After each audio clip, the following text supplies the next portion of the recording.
Hello everyone, welcome back to the channel. I would just like to say thank you all so much. I hit my goal, my 1,000 subs. It's pretty unreal. Um, doesn't really make sense to me, but anyways, just thank you all so much. I have fun making these. They're just fun. I don't know. Anyways, um, got a pretty big stack as always. Um, Got some psych. I'd say it's about half psych and rock, and then the other half is funk, which I was very excited about. I don't usually get that many funk records, um, but when I do, they're usually really cheap. So let's just start off with the psych. These first two records I was given to for free at an antique store, probably because of the condition of the cover. Um, Here we've got The Great Conspiracy by the Peanut Butter Conspiracy and Vincibus Eruptum by Blue Cheer. Oh my goodness, what great Psych albums. These are just fantastic. These are original. This is an original stereo. Not bad condition on the vinyl, just the cover's all taped up. This is a fantastic psychedelic record, and you can get it for around 30 bucks, 30 bucks or less. Living Dream is probably my favorite track on here. Always gets stuck in my head. It's got a great guitar solo, just a great kind of vibe to it. Ecstasy is fantastic. This group's got male and female harmonies, female lead singer, so they get compared to Jefferson Airplane a lot, and I'd say that's a fair comparison. But yeah, they're great. There's just a great band. What can I say about Blue Cheer? One of my favorites from the time, especially for the first two albums. But this one's not in as good a shape. I already had both of these records, by the way. I already own them. I just saw them in a bin, and they didn't have a price, so I decided to pick them up. But yeah, people call this the first heavy metal record. I'd say that's fair. Summertime Blues, fantastic. Fantastic covers of Rock Me Baby, Parchment Farm. Second time around is crazy. Out of Focus, Doctor Please. Uh, just, just fantastic. Mind expanding music. This is the textured letter cover. But yeah, Blue Cheer, Vince Visceruptum, fantastic. This next one is one I heard about from Psychedelic, I want to say. This one's been sitting in an antique store that I visit frequently, and it was a bit priced on the pricier end for what this record is, but I decided to pick it up finally. This is a promo copy of Puff, self-titled, 1968, I believe, or 69. Bosstown band, but they don't really sound too much in that realm. Like, it's a lot more on the pop side of psych music. And I do like most of the tracks. It's a bit spotty. Is it the yellow promo label? It's a really clean copy, so I was like, might as well just pick it up. I remember I really liked Walk Upon the Water is a great song. Really catchy. It was stuck in my head. Changes was a good song too. Side 1 is pretty good. Side 2 I'd say is maybe a little less strong. This record overall, it's okay. Maybe I need to spend more time with it. I played it maybe 2 or 3 times. There's some good tracks on here. There's some good cuts, but they don't compare to like Ultimate Spinach. It's probably gonna stick around in my collection, but we'll see. Maybe I'll purge it one day. This next one, I had a reissue of, and I saw this copy, and I saw how nice it was. And again, it was on the pricier end of what these are. I guess not really. I mean, it was kind of at the median price, but this copy was so nice, I just had to pick it up. This is a first pressing of the Grateful Dead's self-titled first album. Um, I really enjoy this album. Definitely psychedelic. Uh, the Golden Road is a great song. Uh, Cold Rain and Snow. It's got these bluesy tunes, which are good. I like them too. I'm a fan of this album. I think it's pretty good. Songs get stuck in my head. I enjoy them. This is without Mickey Hart. This before he joined the band. They've got Bill the drummer, is what it says. But yeah, this is a shrink wrap copy. Like super nice. Definitely had to pick up on that. First pressing on the gold Warner Brothers label. Now the disc is a bit scratched, and I got kinda duped by the light in the place. Um, Always shine your phone flashlight if you can't really see the record, because the scratches like hide. But yeah, shrink wrap copy of this. Like it's just the cover's so nice, and I've been getting a lot of albums in the shrink for whatever reason. But yeah, I really enjoy this album. I think it's a great psychedelic thing, and it's a great kind of essential thing if you're into the Grateful Dead and all that. You know, this is where it all started. This next one was one that I've heard about around in the VC, and I've heard that people really enjoy it, and I heard that John Lennon enjoyed it. So this was $4, so I was like, I'll just pick it up and give it a listen, and hopefully I'll like it. Um, the Genuine Imitation Life Gazette by none other than the Four Seasons. If you would ask me what bands went psychedelic, the Four Seasons would not be on that list, but here's their album. Now is it like super out there or anything? No. I thoroughly enjoyed this album. Played it a couple times. It's got some references to like Hey Jude and those songs and the Beatles in here. But yeah, it's got a lot of pop. Definitely psych pop sort of deal. It's not that psych. I don't know. It's got themes of like political things, which is really interesting for a band like the Four Seasons to do that.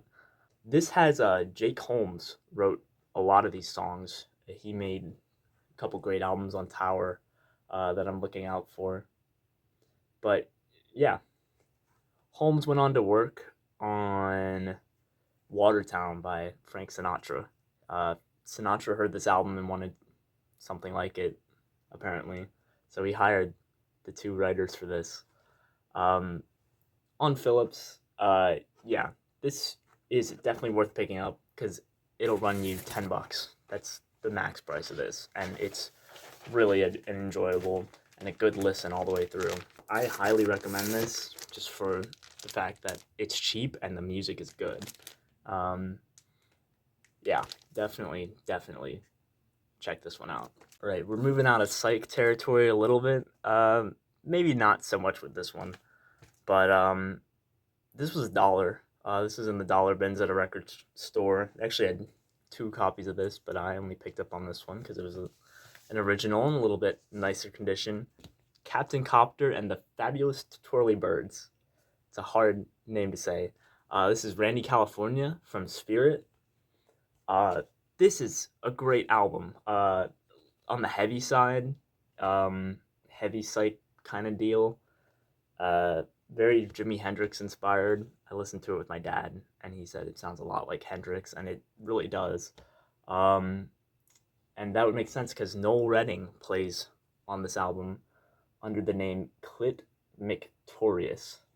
So I saw that some guy's name was Clit, and I had to check that out. Check that out on the internet because I thought there's no way that's possible. Anyways, the originals are great. The covers are great. They do Day Tripper and Rain by the Beatles. I Don't Want Nobody, I think it's James Brown. But this is an original copy on the yellow Epic label. Prices for this are kind of all over the place, but I highly recommend getting this if you see it. It's a great sort of heavy psych thing, jamming, you know, stuff like that, if you're into that. If you're into Hendrix, probably something to check out. Randy California's name actually came from Jimi Hendrix. He was in a band where there were two Randys, so he distinguished them as where they're from. So he went with Randy California because he's from California. And if Jimi Hendrix gives you a name, you got to stick with it. But yeah, this is a pretty good album. I enjoy it. Definitely something to check out. This next one, I have not listened to, and I'm fully gonna tell you that right now that I've not listened to this. But it was $4, and I just figured I'd pick it up because I like this band. Camel Rain Dances, white label promo, for $4. So I was like, I'll give it a shot. Yeah, not much to say about that. Then also in the same bins, a band I've been absolutely obsessed with for the past couple of months for whatever reason. This is Quadrophenia by The Who. I have the soundtrack to the movie for this, which I got very early on because my mom urged me to get it, and I didn't know, the actual album. But I have been listening to Tommy like every day for the past month. It's just a masterpiece, and I didn't have this yet for some reason, so I decided that I need to pick it up. This is an original copy with the whole booklet inside, and it's got a pretty decent discs. I'm really excited to give this one a listen. I haven't heard it in a long time. Love Reign Over Me is fantastic. This next one I picked up also for only $1, because it's by an artist I love, Janis Joplin and the Cosmic Blues Band. I got them old Cosmic Blues Again, Mama by Janis Joplin. This is great. I love Janis Joplin. It's got some pretty great tracks, and then it's got some like okay bluesy numbers, But overall, I really enjoyed this album. Definitely gonna be spinning it again, for sure. But this is a reissue, and it's not the cleanest, but $1 is basically free. So who could pass that up? But yeah, I'd pick up anything with Janis Joplin's name on it for $1. So had to pick this one up, and we'll definitely have to spend more time with it. Lots of covers. They do To Love Somebody. But yeah, pretty good stuff. And then one more I got for $1. Keeping with the blues thing, Johnny Winter's First Winter. I don't know why I've been picking up all these Johnny Winter records. I keep finding them for whatever reason for really cheap, so I just get them. Another one I didn't listen to. I like Johnny Winter, but sometimes the blues all sounds the same, and people are probably gonna hate me for that. But there's definitely a right way to do blues, and I know that Johnny Winter is a fantastic guitar player, and that he definitely knows the right way. It's just like I don't know. Sometimes I feel like I'm listening to the same song repeatedly when I hear Johnny Winter.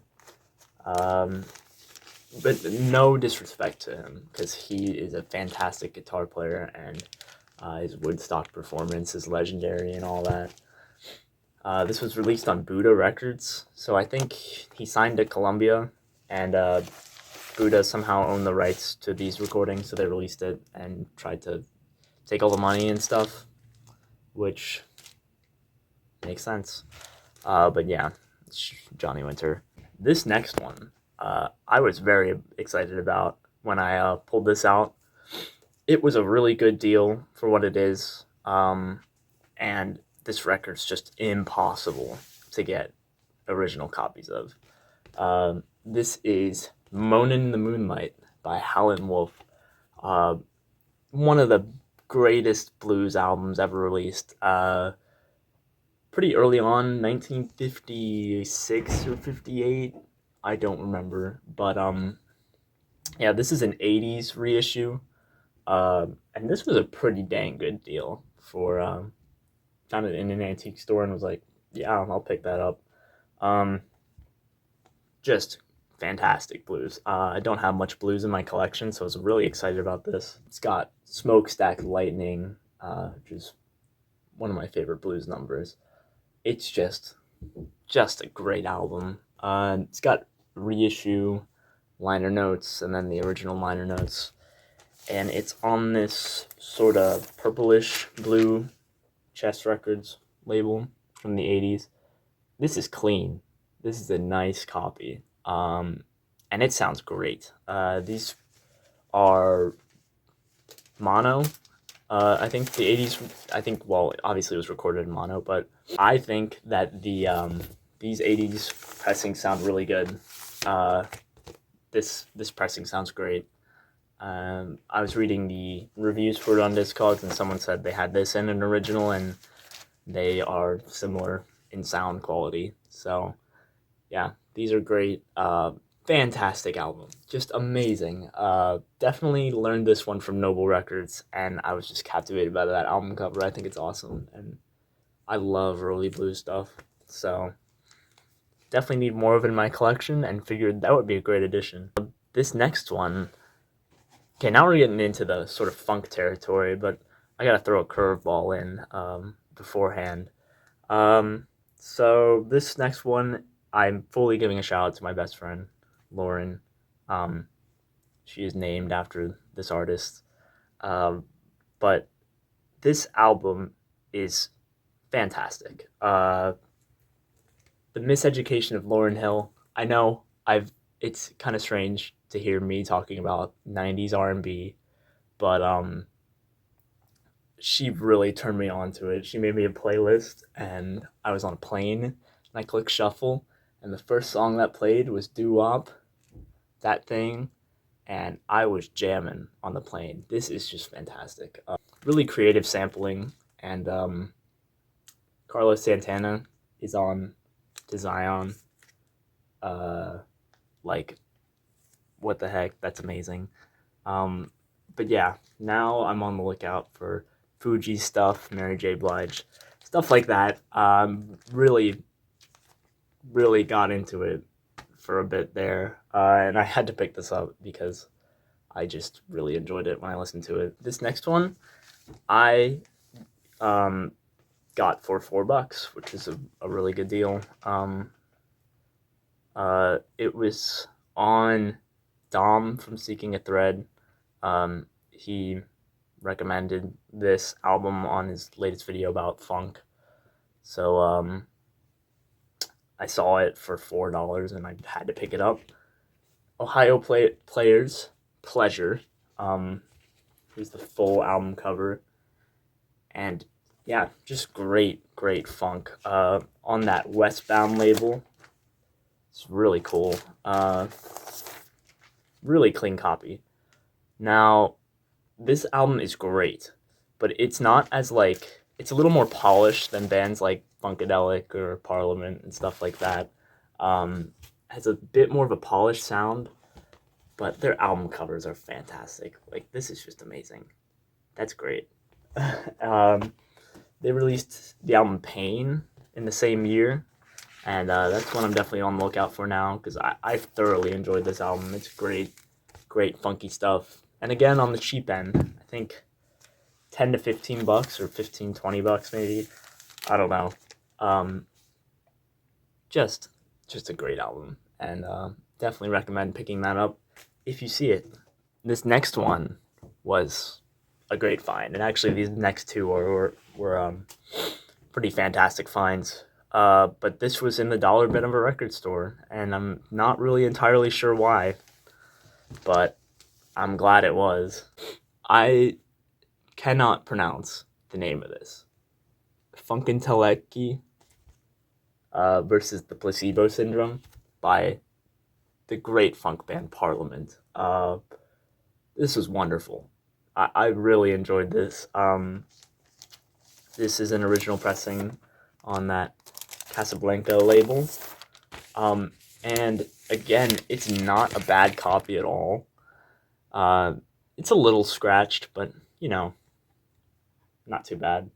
But yeah, I just as soon as I put this on, I was like, wow, it's just fantastic. It's probably not as good as Mothership Connection, which I will show next, but it's on the same level. It really is. It's just a great funk album. This came out in '77. Um, yeah, I love Parliament Funkadelic. I love George Clinton, Bootsy Collins, all those people. And this is just fantastic funk that I was jamming out to, and I loved it. Um, and then uh, found this for $4 again in the antique store, and I've never seen a cover this nice in general, so I had to buy it. Did a little bit of Frankensteining with the disc I had. So yeah, this is Mothership Connection, and it is in the shrink wrap. Yeah, never seen that before, so picked it up. I have really good luck with this record for some reason. I found my other copy for $5. Frankenstein the disc, so it's pretty dang clean. It's got a few surface marks, not too bad at all. Plays fantastic, sounds great. This has all the classics on it. P Funk wants to get funked up. My favorite track on here is Handcuffs. It's just so groovy. If you're gonna listen to a track, probably listen to the first one and listen to Handcuffs, because that's just a fantastic song. But yeah, like I said, I already own this one. But I saw the shrink wrap and it was $4 and I just picked it up. I already had a really nice cover, but this one's in the shrink and I'm a sucker for the shrink. So I'm gonna switch it out for the one with the shrink. And I know people would probably disagree, but it's a great album. They're not usually in fantastic shape, and this copy is. So I'm very excited about that. And yeah, that's about it for all I've got for this showing. Thank you all so much for the support. That Q&A video will probably come out in the summer, which sucks because it's going to take a while. But yeah, sorry about that. It's hard to do it. It'll get done eventually. No promises for when. But yeah, thank you guys so much for watching. Thanks for all the support. See you.